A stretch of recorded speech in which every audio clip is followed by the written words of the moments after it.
আসসালামু আলাইকুম ভিউয়ার্স। আজকে আপনাদেরকে নিয়ে ঘুরতে চলে আসলাম সেই রমনার বটমূলে, অর্থাৎ রমনা পার্কে। আপনারা দেখতে পাচ্ছেন আমি এখন দাঁড়িয়ে আছি রমনা বটমূলে, সেই লেকের পাড়ে।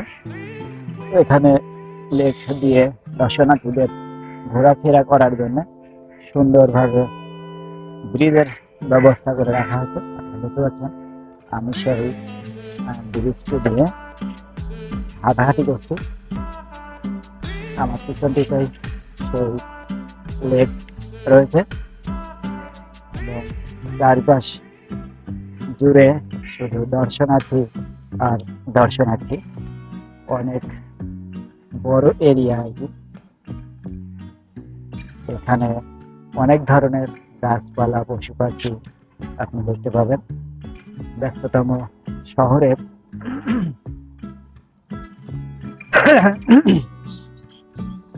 ব্যস্ততম শহরের প্রাণ কেন্দ্রেই বলা যায় এই সাম্রাজ্য। সেই মুঘল আমল থেকে এই সাম্রাজ্যটি প্রতিষ্ঠিত হয়েছে। এখানে দর্শনার্থীদের জন্য সারাক্ষণই উন্মুক্ত রয়েছে। আপনি এখানে আসতে পারবেন, ঘুরতে পারবেন, আপনাকে কোনো বাধা দেওয়া হবে না। এবং এই বিশাল বৃক্ষরাজি, এই পার্ক ঘুরে আপনার অনেক স্বাচ্ছন্দ্য অনুভব হবে। আমরা এখন দেখতে পাচ্ছি সেই রমনা পার্কের বিশাল লেক। এই লেকের দুই পার দর্শনার্থীদের জন্য খুব সুন্দর এবং পরিপাটি করে সাজানো রয়েছে। এই বৃক্ষরাজি দেখতে এতই মনোমুগ্ধকর যে আপনি এখানে আসলে আপনাকে আর এখান থেকে ফিরে যেতে মন চাবে না। এটি হয়েছে এই রমনা পার্কের ভিতরে প্রবেশের রাস্তা। রাস্তার থেকে ভিতরটি ঠিক দেখতে এমনটি।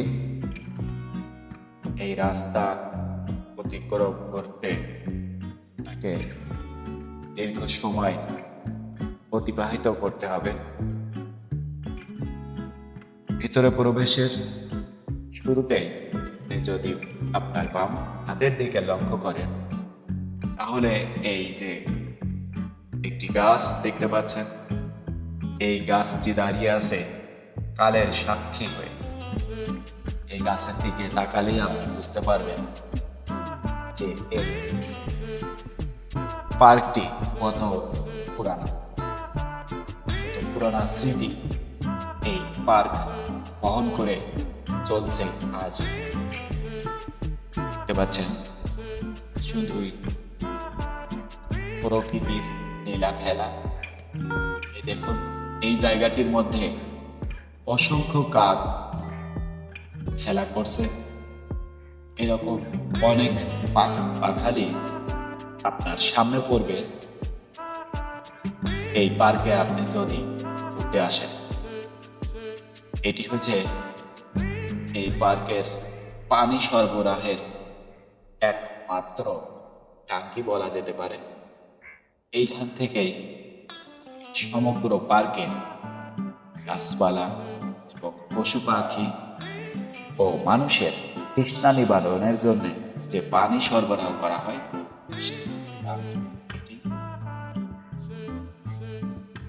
এই পার্কের কথা বলে শেষ করতে পারবো না। পার্কটিতে আসলে আপনি শুধুই দেখবেন নীলের খেলা, সবুজের খেলা, সবুজ ঘাস, সবুজ গাছপালা, ছায়া শীতল পরিবেশ, যেটি আপনাকে আমাকে আসলেই মুগ্ধ করে তোলে। এই সে রমনা পার্ক। এই রমনা পার্ককে ঘিরে রয়েছে অনেক কথা। এই রমনা পার্কের স্মৃতি অনেক বিস্তৃত। আসলে রমনা পার্ক বাংলাদেশ তথা বিশ্বের জন্য একটি অনবদ্য চত্বর বলা যেতে পারে। চলতে চলতে দেখা হয়ে গেল আমার বড় ভাইয়ের সাথে। বিশ্রামের সময়, বিশ্রামের চেয়ে অনেক ঘোরাঘুরি হয়ে গেছে।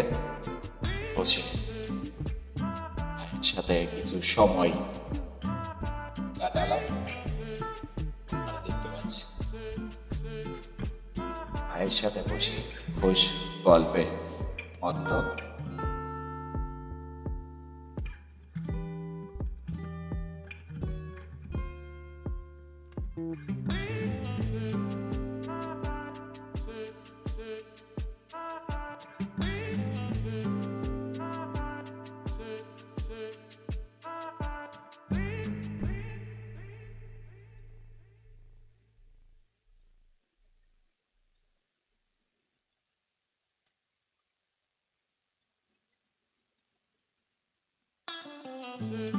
রমনা পার্কের এই দৃশ্যাবলী বলি আর চিত্র বলি বা রূপের গল্প বলি, এটি একদিনে বলে শেষ করা যাবে না। আমি আশা রাখছি ভবিষ্যতে আরো কোনো পর্ব নিয়ে এই রমনা পার্কে আপনাদের সামনে তুলে ধরব।